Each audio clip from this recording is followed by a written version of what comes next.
very good evening to you, and thank you so much for joining us on this edition of Spectrum. We are live on Radio 1 FM 90, broadcasting from the Central Building, which is the home of this radio station, live on our website, which is www.radio1fm90.com. On that website, you click on the icon with the word Listen Live.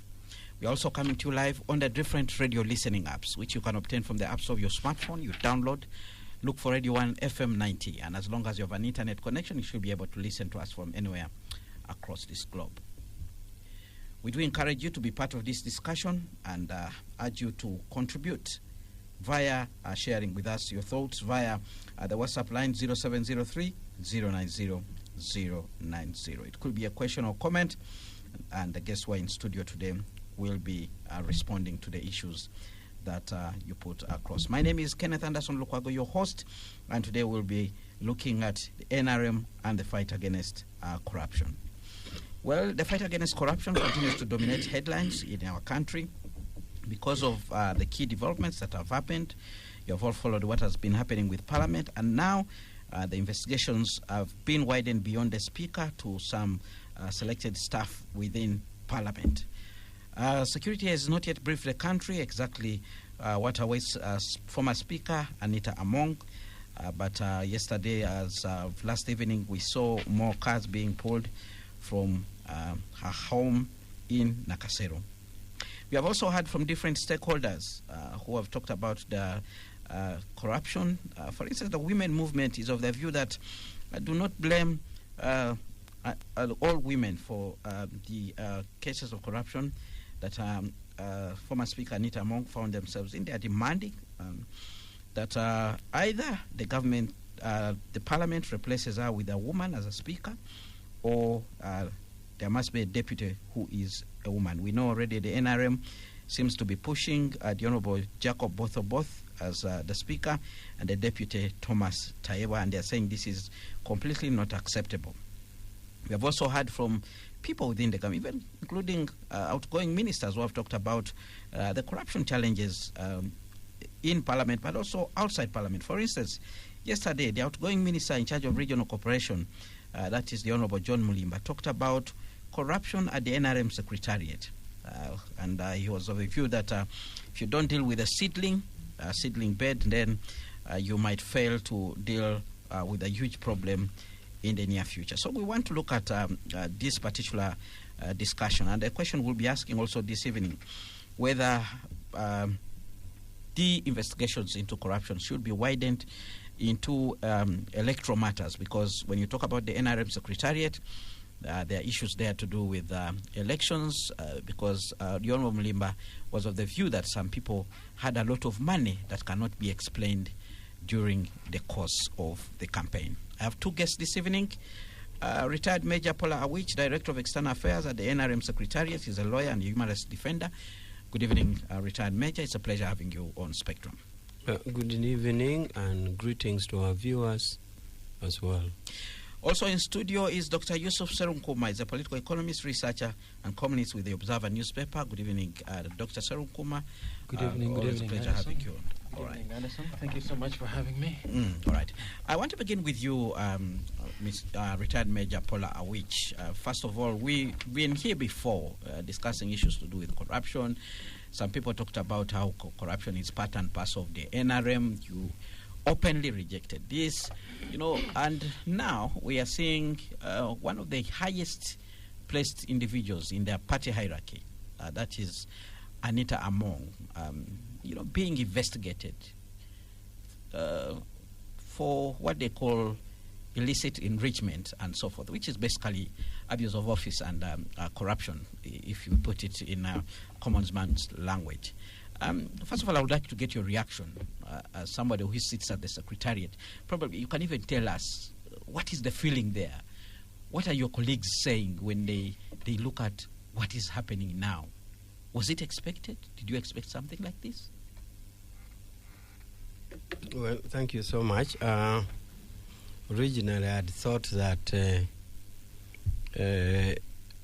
I was in the dock and I had wanted the prosecution to bring its case. In this case, I thought doctor was the prosecution, so I would reply, but we can proceed anyhow.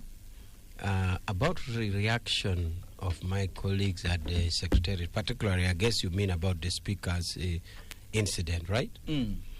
Yeah, the reaction is mixed in a way that, true, some people think that possibly NRM being a mass party, where, unlike the Communist Party of China, where out of 1.5 billion, less than 1 billion members, about 900 are party members. So you don't access membership of any party. But in NRM, it's a mass party where anybody is, with a minimum requirement, you can join. And once you join, you have accessibility to, you have a right to be elected and you have a right to vote for any party members. So some people are thinking maybe in the scenario of the Speaker, there could have been a more tighter procedures to see climbing up procedures in the party. But anyhow, the mass party approach has made us stay long, and maybe we make it be like that with the hope that the system has an automatic system of weeding out people at some stage. But there was a worry that could it be that the first rising up could have led the party not to detect our character and our capability. Because as you know, both the Speaker and the Deputy Speaker the other day were in the FDC. And all of a sudden when they crossed, in the hierarchies is now number 3. Chairman Museveni, Vice Chair Kigongo, and her. And so, even in the country, she has been number 3 again. In the division of separation of powers, in the hierarchies that you have the President, you have the Vice, and the Speaker, even higher than Chief Justice. So many people are questioning if the only safeguards or the inbuilt safeguards we have is that whatever you do or you come, whatever intention or aspects you have, it will be detected anyway. But some people argue that maybe it is detected too late. And how do you remedy the effect of what harm has been caused along the way, and then you reach it there? So it causes debate about the nature of the mass party membership, where anybody comes, anybody joins, anybody is free to be elected and free to elect, and therefore you access that. So, but that is the feeling that has troubled at ideological level the incident of the Speaker. Even without saying that you have not proven her guilty, but at least material aspects are seen, which are prima facie accusation of wealth. Even if you say you acquired it through other means, but people will say, I mean, your other predecessors were there and they didn't acquire it. How lucky or special, ingenious are you that you do this? So that is the reaction from the party perspective about the Speaker scenario.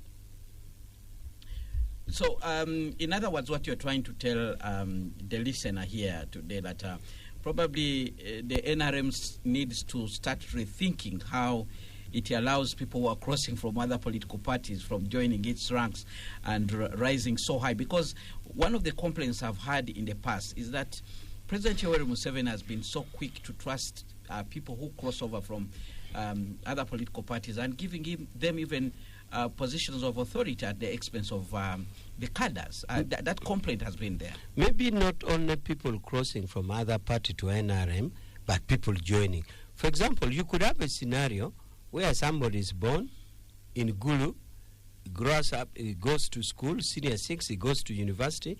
He has never been to any party. Not even his parents have been visible. But after graduating from Makerere, he seeks his political view and is joining. So in that case, you don't say that one has actually crossed from one party to another. He is joining the party. So my view is about joining the party generally. Whether you're joining from another party or you are from no party, but you are joining. You have grown up, you're a youth, you finished university, you have not been affiliated to any party, but you are now seeking membership of NRM. But for the sake of those who have been crossing, it has been a deliberate effort by the party to grow numbers. We wish as much as possible on the mass party line. Remember, our symbol is the bus, and the bus is not an idle and a redundant symbol. It is not idle and redundant in that it is perceived to be, first of all, a movement is something in motion. It is not stationary. 2, it takes a bigger number of people than a saloon car may be. 3, there's a tendency of people exited and others entering. So a movement is a revolutionary process in motion. But all the same, what we're saying is that there should be a sieving way of how members join in the bus, and also how you take positions. A problem identified is a problem I have. I don't think it would need rocket science to have that done, but somehow problem identified is problem have solved. So it is identified, and it is a point of discussion. All right. Let's now cross to Dr. Yusuf Serunkuma. Dr. Yusuf Serunkuma, we've been here before, discussed issues to do with corruption. Anderson, can I make a quick interjection? A quick interjection. I wasn't very happy with your line of questioning, where you're asking Pollar to comment on MPs crossing over, whether the problem is the arrival from FDC. He didn't say MPC. He said anybody crossing from another party. Okay, well, the two people you actually mentioned, they came from FDC. Mm-hmm. It wasn't a very nice way of questioning to ask whether, because they crossed from a different party and they were quickly trusted, could potentially be the problem. I don't think that is the case. All right, and I felt that was a bit diversionary, right? But no, I was actually following up what he had submitted, because he was giving us the feelings at the party secretariat, what some people are actually reflecting on. It was not whether somebody who has just arrived in the party today should rise so fast like Anita Mong did rise. But doctor, he who asks is not at fault. For him, he has asked. Because now it is me. It is me to answer. He fell for your trap. A question is never wrong. You can ask another one, but question is never wrong. And he who asks is never at fault. Mm-hmm. I know you as a very disciplined man. You shouldn't. Yes, I am. But also, I understand, if you could allow me to latch on to what Major Pollar said. He said something about late detection of possible corruption on part of the speaker. And I think that's not fair to the listening audience. You see, the fight against corruption has often sent an invitation to citizens to participate in this fight. And the citizens of Uganda have really taken the invitation seriously. And to their credit, we even ran an exhibition of Parliament exhibiting the corrupt in Parliament. And the exhibition focused mostly on the person of the speaker, right? And even this debate showed up on the floor of Parliament, where a couple of members of Parliament also demanded that this be fast-tracked and debated on the floor of Parliament, and the speaker blocked it. There was zero interest from the state to investigate this and further, right? So there was zero interest. So you can't say early detection when a very huge exhibition happened. You can't say there was late detection of corruption, right? But also, Anderson, if you followed carefully, there's been an attempt somehow, and this is why I didn't like the question of crossing over. There's been an attempt to sort of push us into seeing Anita Mong as not part of NRM. And now I think, she's being accused of having a recent crossover. And I think that's not fair. In all fairness, there is no Anita Mong without Yoweri Museveni. Yoweri Museveni has been the number one facilitator, financier, prop, helper, protector of Anita Mong. So we get to understand and appreciate Anita Mong and all the huge budgets she had because of Yoweri Museveni. So you could actually argue that all her crimes are accused on the master being her boss. You see, and her boss being Mr. Museveni. So I'm not very happy with the debate, collapsing into because she's a recent crossover, we're not happy Museveni is too trusting. No. There will be no Anita Mong without Yoweri Museveni. And also, we need to be mindful of the fact that Anita Among has been Speaker for only 5 years.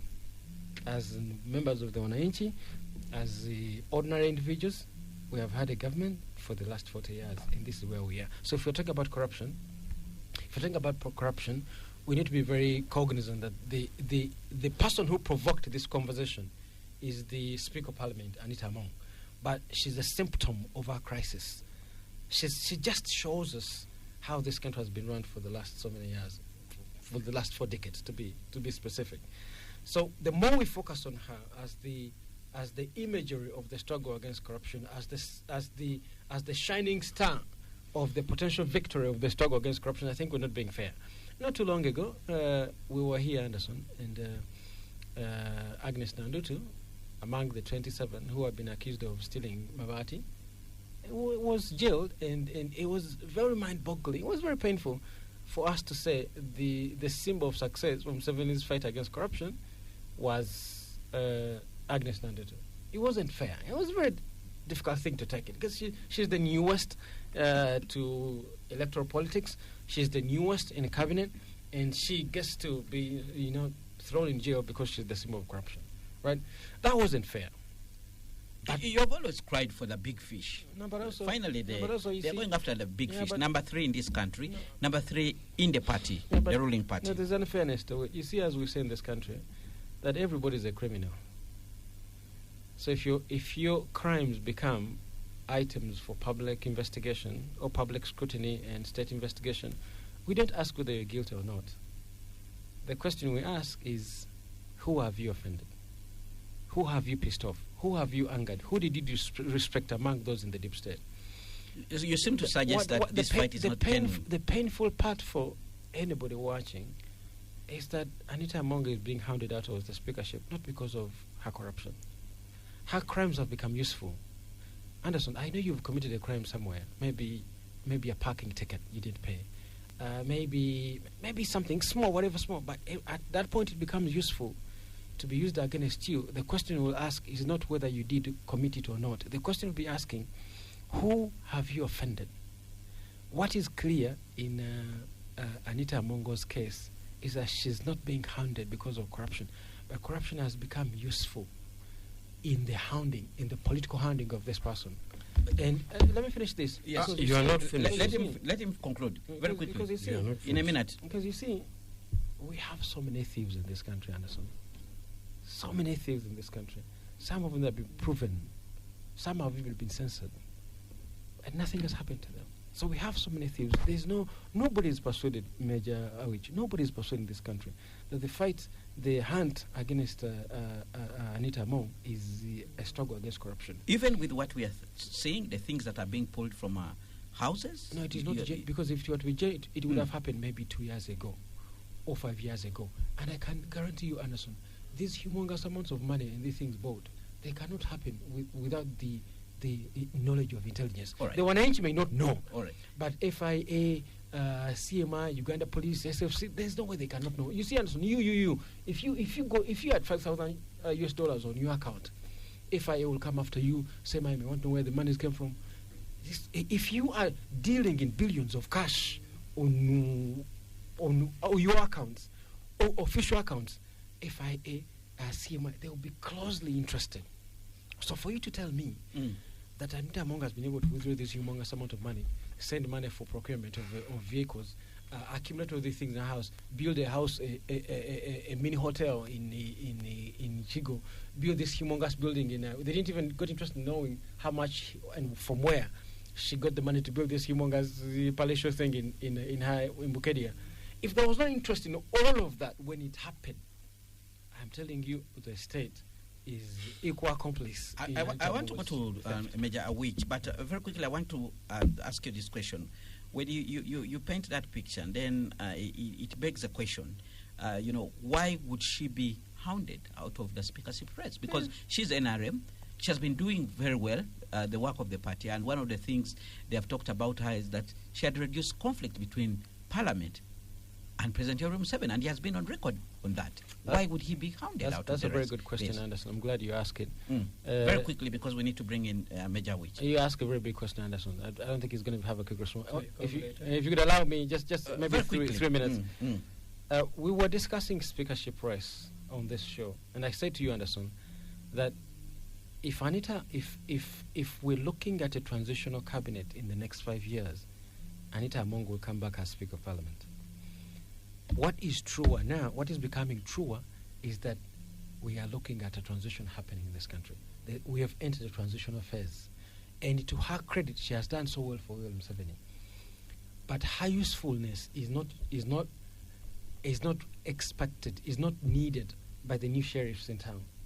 What we're preparing the groundwork for a new president, who is most likely going to be Museveni's son, Kenneth. And what is so clear, because he's even the one leading the hounding and the haunting and the embarrassment, the public display of all this loot.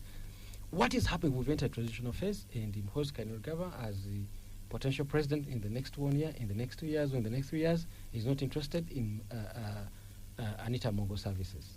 So that's the short response to your question, Anderson. We have entered a transitional phase, and while Anita Mongo was extremely useful to Yoweri Museveni, the new sheriffs in town, who are likely to be taking over from the old man, are not interested in her services. All right, let's go to Major Awich Pollar. Major Awich Pollar, what would be your comment? You wanted to respond to some of the issues I wanted to respond, but first of all, the doctor says, and the viewers are listening, that many people commit crime, and he even said you should have committed a crime somewhere. He cited and I think that is wrong.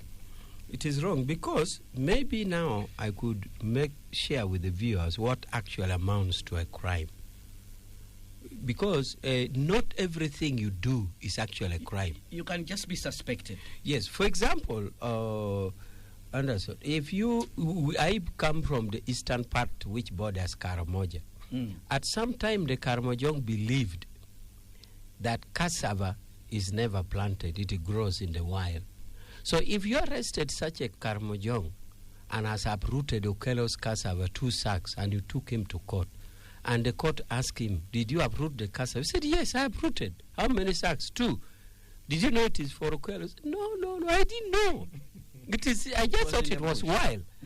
Now, unless the DPP, the prosecution, the state attorney uses evidence that this Karamojong was once cutting sugarcane in Kakira, this man saw cassava being planted, he's telling a lie to this court.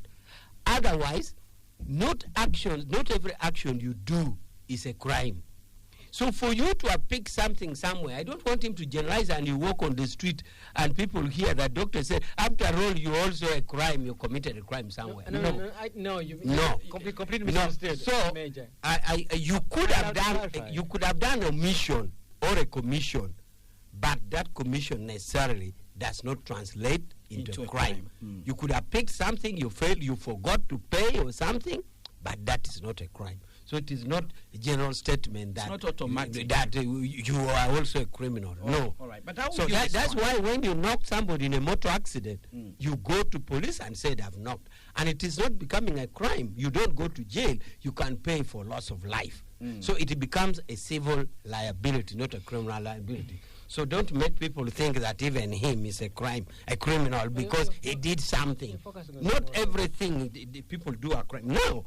My gist of the matter is what he said about the late detection. I think the late detection should be put in context. You had asked me the feeling at the Secretariat. And I explained the basis of mass party vis-a-vis the other non-mass party and how people access. And I said, the beauty of a mass party is that you can come, you can be voted, and you can vote and all that. But I said that if we allowed that window, as the mass party does, then the harm that occurs because of allowing everybody, the harm that occurs may be detected late. That's what I said. When you already see harm has been done, and that harm is, and yet you had said, okay, it is good, everybody can come, you can vote, you can be voted and all that, and that's what I meant. I wanted to put that record straight.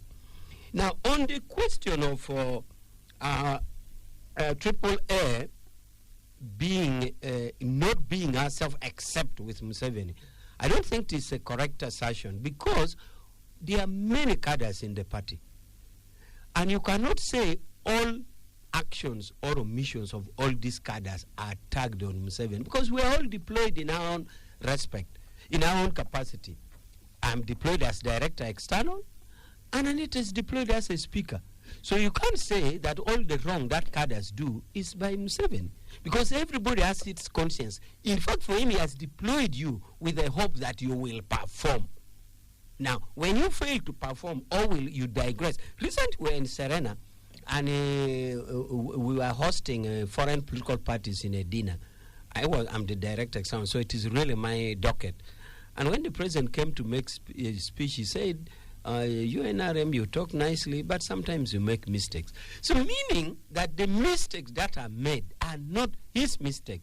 He has deployed you in your own right, whether you deployed Richard Todung as a Secretary General, you deployed Major Awich as a Director External, or you deployed Neta as a Speaker. So you can't now say that all our digressions are really connected to Museveni. Without Museveni, we wouldn't make mistakes. I don't think that is correct. All right, so quickly we need to go for a break. When we return, I'll give you an opportunity to wind up your point and then go back to Dr. Yusuf Serunkuma. But stay tuned, Radio 1 FM 90, dear listener. Keep your comments coming via the WhatsApp line 0703 090 090. Spectrum continues after this break. Well, thank you so much for staying with us on Spectrum, live on Radio 1 FM 90.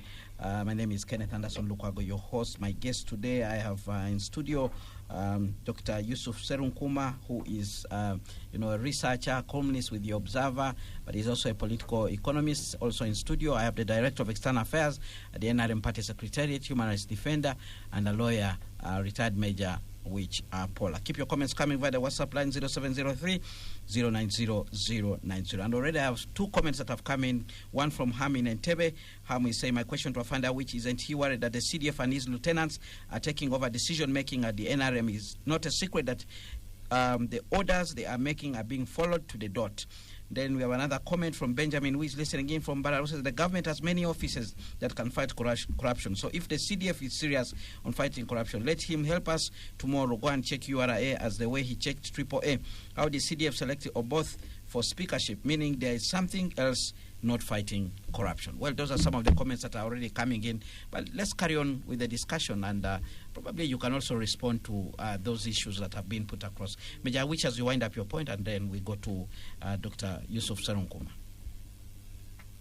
Actually, I wanted to give way to Doctor, but maybe for this latest set of questions that have come, this latest set of questions can be packaged in as far as the role of CDS is concerned, or you can put it specifically in corruption. CDF, its role is, I think, clearly spelled out even in the Constitution, not sure, but in the Armed Forces Act. In the Armed Forces Act, its role is clearly spelled out. And also under the Constitution, the role of the Army is imputed by his role. So the Constitution provides, and the UPDF Act also provides his role. Now, one thing that we should note is that General MK also doubles as presidential advisor on special operations. So I think it is along that line that we don't draw the difference between an action he has taken as a presidential advisor on special operations and the CDF. Maybe to those who want to know that when he takes, if it was possible, by way of, say, if he carries out an activity, unless they want him to say, giving writing that I'm carrying out this operation in this capacity. But the CDF knows his role, stated clearly in the Constitution, and he also knows his role, stated under the UPDF Act. It includes fighting corruption? Fighting corruption, you explained, that becomes a special operation special aspect. Operations. That becomes a special operations. Now, particularly for fighting operation in the Army, the deputy CDF is the IGG of the Army. That is the institution that we know. Say that again? The deputy CDF, in as far as fighting corruption inside the Army is concerned, he is like the Inspector General of Government in the Army. Inside the Army? In the Army, yes. That is part of his docket, is the IGG of the Army. How does Anita Mon come in? No, I was just trying to clarify the role of CDF. So I am saying in his deputy, which he supervises, does direct IGG work in the Army. But outside, I'm saying the line that comes out mixed is that the CDF combines two roles. And you must have known, in all the addresses is addressed. In all the addresses is addressed. They specifically made that is the CDF and Senior Presidential Advisor on Special Operations. Those titles are always given all along. So we would take Anita Among's situation as a special operation. That's what you're saying, in short. But even Anita Among operations, I think we need also to know exactly where his fingerprint is. I do not. The state took an action. The state took an action. Police CID Magambo was in the lead, and I do not see any pronouncement of a CDF except PLU Secretary General. We are seeing so many writings on social media, on X particularly. By the CDF on writings. But on Anita, I'm very aware that the investigation is being done by Director of CID, that is Magambo, who is really mandated to do that. But this other post, I really need to look at them again. But I know his actions are between the two, Senior Presidential Advisor as well as the CDF. All right, Dr. Yusuf. I normally, it is very tempting not to sort of, tag on what Major Pollar would have said. I don't think when they say special operations, it's not clearly defined.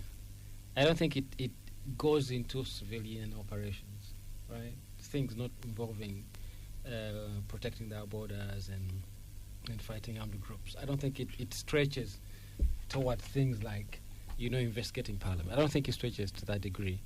But Anderson, for me, I really have no problem with the creeping hand of authoritarianism, where the orders going after Anita Among are coming from haphazard places, like so clearly from the CDF or whoever, and not the DPPC. I don't really mind that, right? The pretense in this country is that we are a democracy. The pretense that we've carried on for a very long time. We pretend they're a democracy. We pretend we're a parliamentary democracy. Every autocratic behavior in this country has been sort of legitimated by the Constitution. But whatever Anita Among is doing, the monies, the approval of budgets, the passing of legislation, it's all constitutional to a degree, right? So it's the pretense of democracy. And I've argued many times, we are an autocracy. My problem with our autocracy is our autocracy is empty. It doesn't deliver on anything. It's not a serious autocracy. It masquerades as an autocracy. You can't have so much power, but you can't even rein in the corrupt, right? So it gives me a bit of hope that this autocracy is starting to take shape as a serious one. My problem for me, which I think is for everybody, is that it's going to stop at Anita Among, right? Already it has endorsed his deputy to stand again without taking all of them together. Because if investigating Anita Among, you have to investigate Thomas Taiwa as well. And there's somebody here, Fred, who is actually saying, why Among and Taiwa going back to the same docket? It's a clear strategy to isolate and cripple one of them. That's what Fred here is writing. What do you mean going back to the same docket? Because Anita is not going back to the speakership position. He's saying, why is Taiwa going back to the same docket? Exactly. So this is the point I'm making, is that our autocracy is unserious and selective. You see, I wait for that day that it actually emerges as a serious autocracy, right? Serious, that if you're going after thieves, you go after all of them. You see, you go after all of them squarely, and you deal with all of them. It doesn't matter whether it's not the DPPC doing it. If you want, maybe you help the viewers where there's a successful autocracy. There are autocrats everywhere. You think every part of the world is governed democratically? So where is it? No. Look across the world where we send our China could be an example. No, it's not. No, China is a different case. But the different layers of autocracy. The problem, we haven't had the opportunity to fully discuss autocracy and break it down, different manifestations and different models and different layers, right? We're still obsessed with adult universal suffrage. We have these very useless institutions claiming to be institutions, right? You saw how embarrassing Parliament is going to be. That, all of a sudden they have moved away from the serving table called Anita Among. Now they've ran into a serving table called both. And we expect them to perform. It's one of those institutions, the facade of having democratic institutions as the country is in ruins.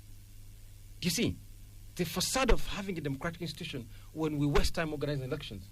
when we waste time, you judicial services, when you're lacking in empathy, you have all these wonderful people charged of misdemeanors on lengthy remand periods without empathy. You see, so the facade of democracy is itself nauseating. I would prefer that moment when autocracy fully emerges, there are 27 people are accused of stealing Mabati. Go after all of them. Don't wait for the due process, which is corruptible, which is easily corruptible, because you see, all of them, what they did is so and so investigate you, you go after that person, you pay them, and then the investigation dies. You somehow manage to sort of cajole them, call so and so, have your gambano go do this, and then the entire process dies. But all we have lengthy, useless court processes, so and so is released, DPPC loses interest in so and so. It's useless. All right. So I prefer, as people worry that, the right channels are being sort of compromised and not made to work. Why is the CDF leading this? The autocracy should emerge. We are not a democracy. It's in those moments give me hope when an autocracy fully emerges, and I wait for that moment that when it emerges, it actually works for the people. You see, the selectiveness of it is also really bothersome. That on the one hand, you have all these Mabati thieves are left to go scot-free. You have ministers who are censored; they're still serving. You have, you have the head of investigations, IGP, trying to investigate some people, and then you stop that person. Go after all those thieves. We have the shoddy constructions of roads. We learned our dams are going to be collapsing. UEDCL is messing up. You go after all those thieves. Let the state function autocratically. You see, Muammar Gaddafi was an autocrat. He didn't have this nonsense of parliament and constitutionalism. That country was leading in every single aspect of human growth, from education to women empowerment to supply of goods and services to medical health. Everything was flourishing. You see, if you go to places where we send our girls in the Middle East, those countries are not democracies. Those countries are run like monarchies, but those monarchies are fully functional. So we're shipping our girls to those places. So for me, I'm not obsessed with this sort of let's have our democratic institutions working. All right. No, my problem is that our autocracy masquerades. It normally moves between autocracy and the pretense of democracy. Autocracy, pretense of democracy. It goes after go after all of them. All right. Be autocratic, fully autocratic, and work for the people. Would you like to chip in, or I can read out some of the comments that are coming in from the listener, because there are a number of them already in. All right, let's take the comments that are coming from the listener. Hello, Kenneth, I'm listening to my uncle Awich. I want to agree that we shall always lose the fight against corruption.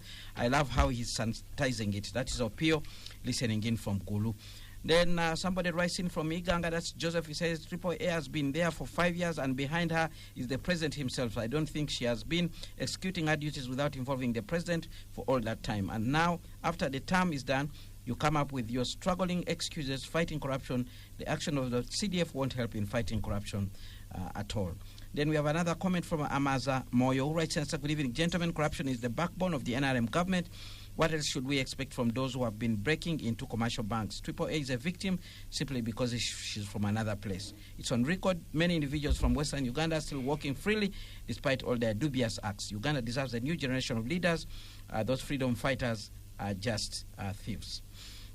Gentlemen, I don't trust the CDF. Where was he during the Temangalo land issues? Or was he blind by that time? That's Okaka Sam, listening in from Apache. And then we have another comment here. Well, I think this one is largely based on hearsay. I've not put it on record. But let's get the responses as we take it on board, the comments that are coming in from the listener.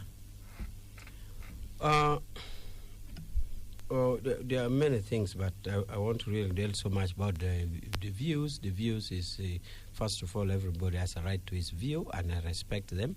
But the other things that come out clear, like Temagalo, if you subtract the years now, by then maybe General MK was not even in the army, was still a student. When do you think Temagalo happened? About 20 years ago? About how many years?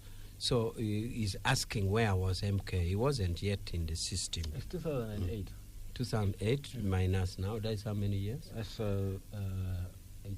18 years. That's about 20 years. So you can see where MK was. Anyway, I just want to take up matters with a doctor on how he fantasizes autocracy and how he thinks autocracy it is here. Is here. No, we don't have autocracy. We have a democracy. And no amount of deviation will push us from democracy. In fact, if I hear Dr. arguing like that, I feel he want to lead that into a trap. Then he said, you see, they are autocrat. You see, he's leading us so that it traps us there. No way. We are remaining a democracy. And we can only get the loopholes and the challenges that go with democracy. For example, slow or judicial processes. You have no way out, because once you go to a judicial process, you have two parties. The other party objecting, the counsel for the defendant. Sometimes the delay of judicial processes are by defense counsel, not the prosecution. Prosecution comes up and say, I'm ready to proceed. And defense counsel say no. They can even refer to a constitutional interpretation. No, we don't want this. We want to go to constitutional court for an interpretation. Now the process appears long, and you think it is the state delaying. No, it is from the defense counsel. So no amount will deviate us from the people. And democracy is about the people. Where he says autocracy works, that is his business. For example, Libya, that is saying, Libya was not autocratic. But Anderson, when NRA took over power, I was a young child and I was taken to live in Libya. I lived with Gaddafi. In Libya. And Libyan democracy was our NRC. Remember the NRC that we built? Did you know that NRC was even better than the current multi-party parliament? Because all of us were one, you'd criticize clearly on your own. Nobody will tag anything to you. Now, unlike now, if, for example, our minister, a certain minister walks from City Square to Parliament naked, we can mobilize caucus and say he was bewitched by opposition. And all we need is a caucus. But in NRC, there was, what do you call it, impeachment of ministers, not impeachment. There were what you call censure. It was easy to censure ministers in NRC. Even the Attorney General would vote in broad daylight against the minister being censured. That was the democracy we had in Libya. Libyan democracy was NRC at the parliament level. It was that. And Gaddafi wouldn't have any power. I remember for one time, Gaddafi was pleading with the parliament to allow importation of spare parts of cars. Pleading with the NRC, the parliamentary level that we had here. Because the Libyans were now driving new cars. When it breaks down, you pack it. You actually drive it to the dustbin and pack a new car just because a spare part had gotten broken. And Gaddafi was literally pleading. On another case was the women joining the military. Gaddafi wanted women to join military. But the system in Libya was so strong, they said no. Gaddafi pleaded to have girls join the military. So what you think is autocracy in Libya was not. Libya has its own grown democracy. The NRC we had is the NRC we picked from Libya, and it worked well for them. Now, I am seeing us going, but yet I wanted to... Why did you abandon it? Please carry on. Let's I will answer why did we abandon it. Let me note that. Why did we abandon? And I also answer why you abandoned it. Hey, you're asking what you know. Okay, now, what I want to say with the viewers is, when I came here with a mindset that we're going to discuss corruptions, and as I started NRM being in the dock, I thought I would have the chance to give our viewers the historical perspective that even in the 10-point program, we had this. It's a long-stated position of NRM. Now, as we said, sometimes we make mistakes, and only as a movement, we should only know or have the capacity to detect mistakes and to prohibit mistakes. But the ideological position of the movement from its inception in the 10-point program is that we should fight corruption. Now, when it comes to the actual fighting, as a party or as NRM, we look at it from two levels. There is the national level, which we even put in our manifesto and expect it to be executed, but also at the party level. Let me start with the party level. I'm doing at the party level because a minister or a former outgoing minister made remarks to this. At the party level, we have created all districts with accounts, to the extent that even in Kampala, we have created districts, the division in Kampala at the level of districts. So money is not given in the hand. Money is given to districts. And two is that because of our disciplined way of handling money, it has made our operation institutional. You will agree with me that in the last campaign, even mere distribution of T-shirts was flowing. In Swahili, we said, kwa mpango. You could see a rally in a patch, a rally in a Yumbe, a rally in a Hoima. You would see that our systems was flowing and organized. And we wouldn't do that if it was not a proper accountability process. For you, you see the rally as it is with the yellow. But the activities that go beyond there, that some of us go and sleep in that area, because we had given ourselves zones, are so much. And if there was corruption, it wouldn't be. So we have institutionalized, and in our term, we have even created liabilities. For example, rent areas that was there and all this. Remember that part of the money we get through election commission, and we make sure that money is properly accounted for to the dot. Now, at a national level, as I said, we have put institutional framework. We put it in our manifesto. And as a party, after we have put it in the manifesto, then we expect the government to implement the line ministry. For example, in the last IGG report, complaints from the citizens were 1,595. This is a sign that the public now agree to the institution.